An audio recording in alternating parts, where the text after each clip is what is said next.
Toi aussi, tu veux aider le Nexus 6 à rester en orbite, ou si tu veux savoir si ton ex t'aime encore, tape Kiss Kiss Bang Bang dans ta barre de recherche et viens nous soutenir. On a prévu un tas de trucs pour 2019. À plus, hein.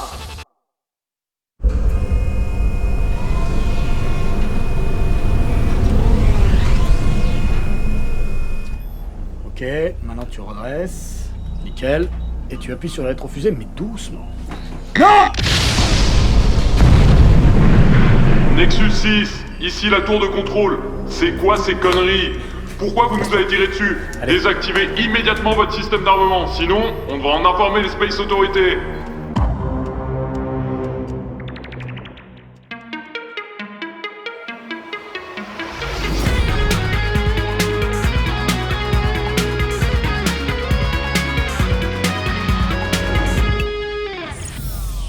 Bonjour citoyennes et citoyens, bienvenue sur le Nexus 6, je suis le capitaine, et aujourd'hui, en l'honneur de la sortie chez vous de The Predator, nous allons faire une petite rétrospective des films précédents. Allez, c'est parti!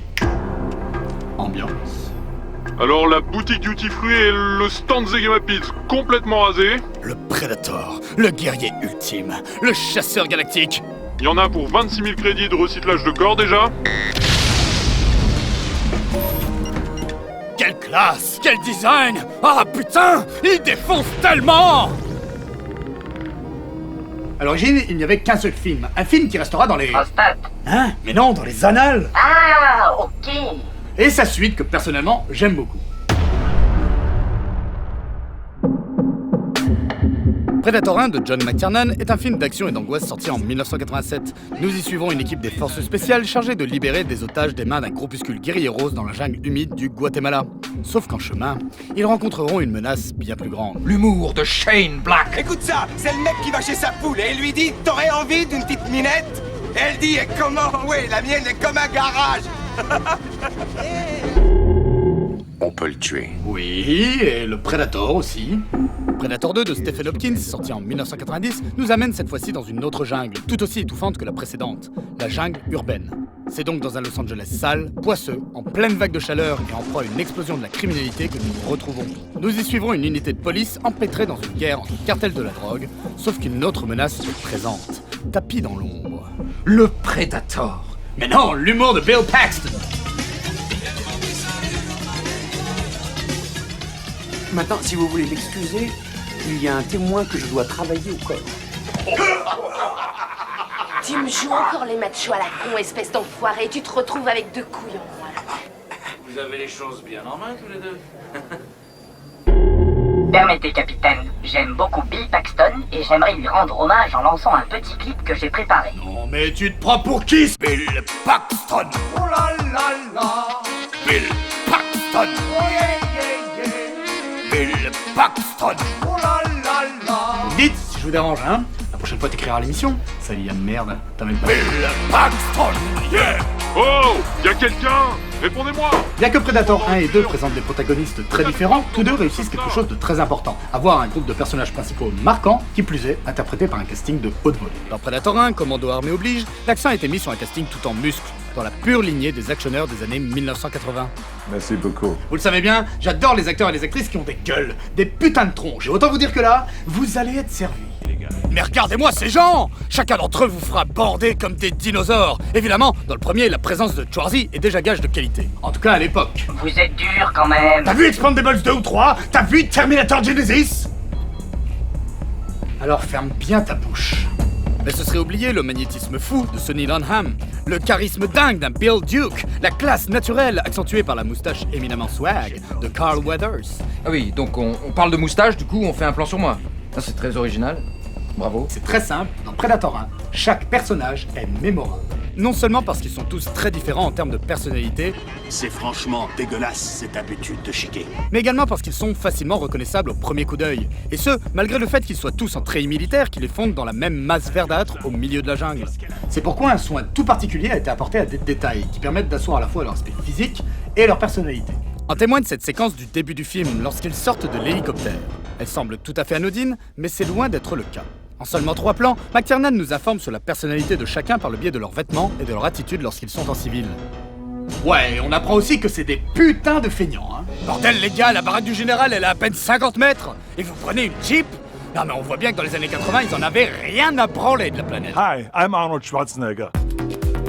Fin de la parenthèse. Le fait que Mac possède un rasoir, puisque son magnifique crâne est parfaitement rasé. Sans rien du tout, sans une putain d'égratignure. Les lunettes de Hawkins, lui qui passe son temps à lire des magazines dans lesquels il trouve ses blagues. Le lance-grenade de Pancho, parce qu'il a une petite... Ouais, enfin bref.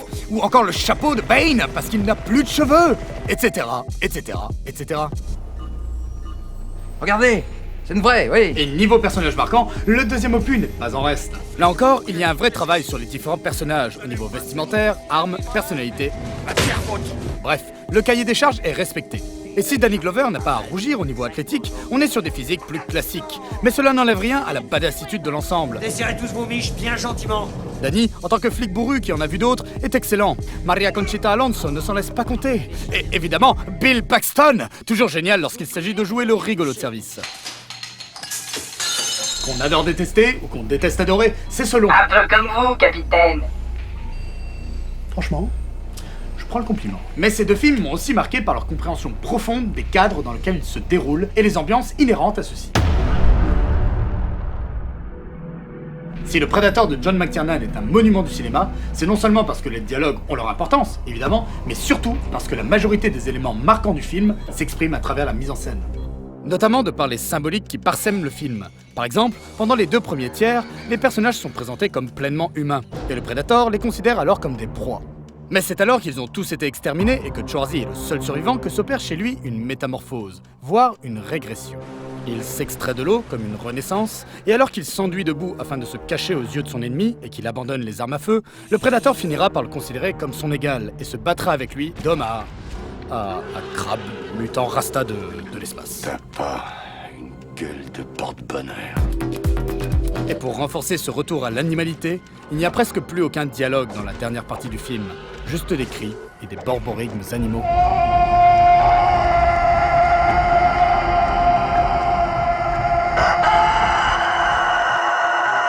Tout le film est construit comme une lente descente aux enfers, les personnages passant du statut de mythe invincible, tels qu'ils étaient exaltés dans les actionneurs des années 80, à celui de victime d'une force qui les dépasse. Du coup, le film passe progressivement et avec brio d'un film d'action classique à un slasher de SF de grande qualité.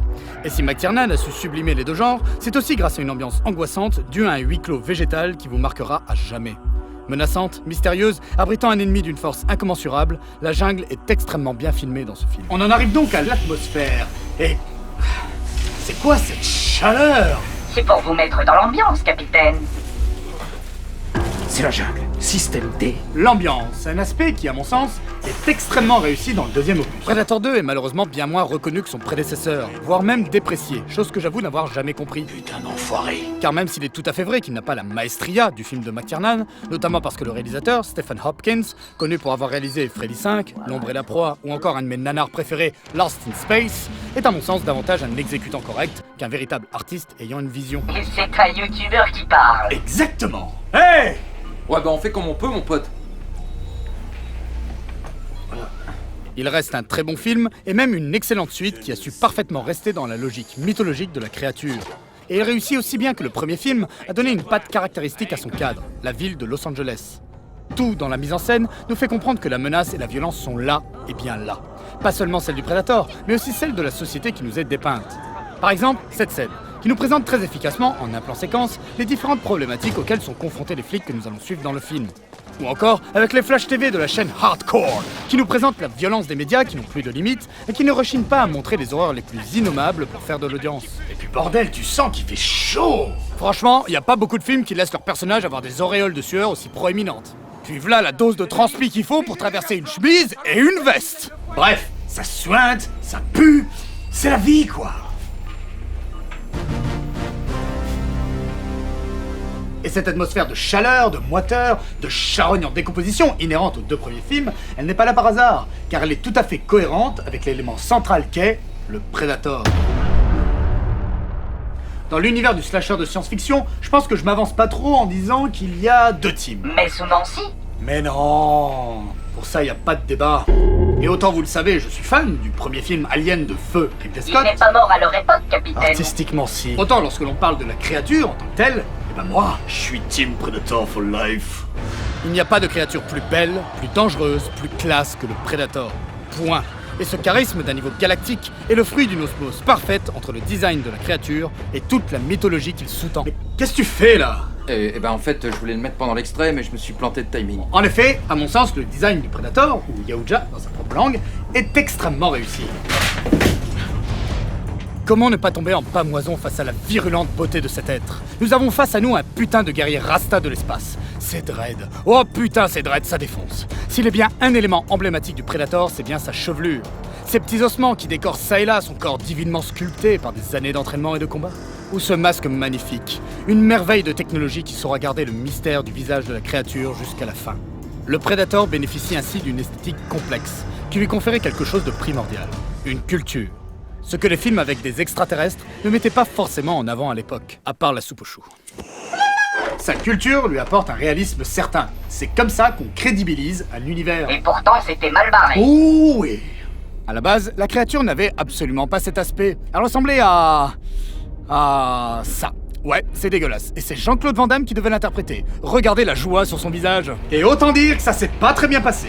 Jean-Claude détestait la créature. Et il semble qu'on ne lui avait pas vraiment bien expliqué le projet, hein. Du coup, lui qui pensait pouvoir montrer ses aptitudes martiales, s'est retrouvé engoncé dans un costume dégueulasse, par une chaleur étouffante, à devoir courir comme un con dans la forêt. Non mais, franchement, regardez-moi ça.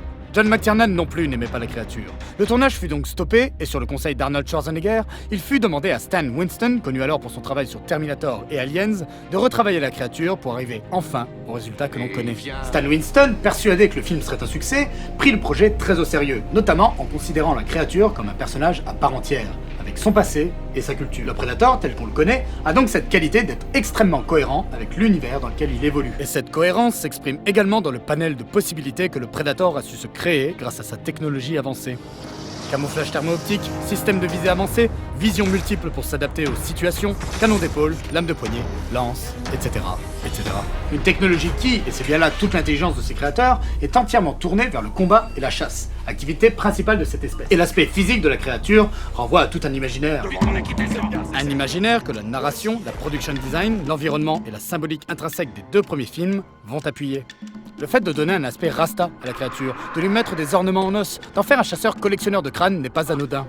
C'est là pour immédiatement centrer l'univers des films autour de symboles issus de la culture afro-caribéenne. Une culture que l'on associe souvent au cinéma à un certain mysticisme, le vaudou et la santeria par exemple, même si elle ne se résume pas qu'à cela, évidemment. Cela renvoie aussi à tout un cadre géographique. Les jungles, la chaleur, la moiteur, etc. Les deux premiers films ont parfaitement su le représenter. Et vous savez quoi ? Eh ben c'est aussi pour ça que Alien vs Predator, eh ben c'est de la grosse merde. Je dois l'avouer, et c'est certainement comme beaucoup d'entre vous, j'attendais énormément d'un film qui mettait en image un fantasme qui datait de ma tendre enfance, et de la fin de Predator 2, dans lequel on voit un crâne d'alien dans la salle des trophées du vaisseau Predator. Mais ils se sont plantés, mais d'une force. Alors déjà, le film a de très nombreux défauts d'ordre cinématographique. Une écriture bancale, des personnages stéréotypés, et niveau réalisation au montage, bah c'est nul et sans âme. Des événements inattendus vont se produire. Quand ils se produiront, surtout ne jouez pas aux héros. En même temps, c'est Paul W.S. Anderson à la réal, le mec qui a fait qu'un seul film correct dans sa vie. Les Trois Mousquetaires 3D. Vous en voulez encore ?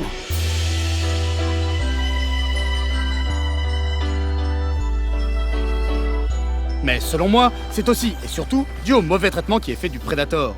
Il est ici en groupe, il a tout perdu de son côté félin et de sa capacité à inspirer une quelconque peur.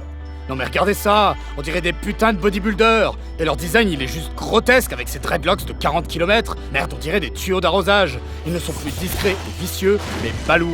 Et le comble, c'est qu'ils sont dans un environnement glacial qui ne correspond absolument pas à toute la mythologie qui a été faite autour d'eux jusqu'alors. La jungle ou la canicule d'une ville étouffante. Le froid le rend aveugle. Le Japon, le Cambodge, Beyrouth, la chaleur et la guerre l'attirent. Il est en safari. Les tigres, les panthères, il est en safari. Et pourquoi on le voit pas? Les tigres, les panthères, il est en safari. Qu'est-ce que c'est? Les tigres, les peuples extraterrestres. Vous vivez un événement historique. Il est en safari. Vous êtes le lion. Qu'est-ce que c'est? Les tigres, les panthères, il est en safari. Sûr qu'il n'est pas végétarien. Les tigres. Et encore, si ça avait été bien fait, j'aurais rien dit. Mais c'est pas le cas. Y a aucune subtilité, y a plus rien. c'est nul. Et pour le coup, même si c'est très loin d'être du grand cinéma, hein, je préfère Alien vs Predator Requiem, qui propose une meilleure représentation de la créature et, au moins, assume davantage son côté slasher débile. Avec, mine de rien, quelques petites surprises, notamment la mort complètement inattendue de certains personnages qui, d'habitude, survivent jusqu'à la fin du film. Hey Ricky. Hop, y a plus qu'à l'empailler. Bref, vous l'aurez compris, Predator 1 a marqué l'histoire du cinéma par son originalité, mais surtout l'extrême cohérence artistique qu'il présentait, et ce malgré une production assez chaotique. Et Predator 2 est une excellente suite qui a su trouver son ambiance, garder une vraie identité, sans avoir à faire sans arrêt des références à l'opus précédent. Système D. Ce qui est très rare, surtout à votre époque. Très.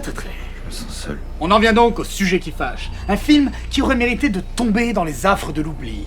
J'ai nommé Predators. Et oui, juste un S de plus et tout s'écroule. Bon, la facture est prête, on va vous l'envoyer. Mais maintenant, cassez-vous.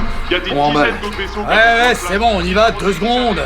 Bon, navré citoyennes et citoyens, mais on a une petite manœuvre à faire. N'oubliez pas que vous pouvez nous soutenir sur notre page KissKissBangBang pour la production des prochains gros épisodes de Nexus 6, mais aussi pour la rénovation de 2 nouvelles salles du vaisseau, le salon et la cuisine. Donc n'hésitez pas si vous souhaitez nous aider, le lien est dans la description. Je vous laisse donc pour le moment, merci pour votre écoute, et à très bientôt sur le Nexus 6. Allez, viens essayer quand même.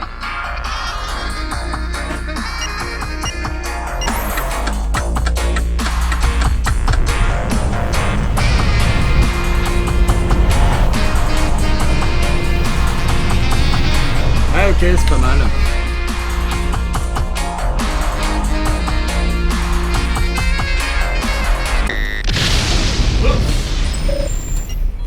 Les tigres, les panthères est en safari. Les tigres, les panthères est en safari. Les tigres, les panthères. Sûr qu'il n'est pas végétarien. Les panthères est en safari.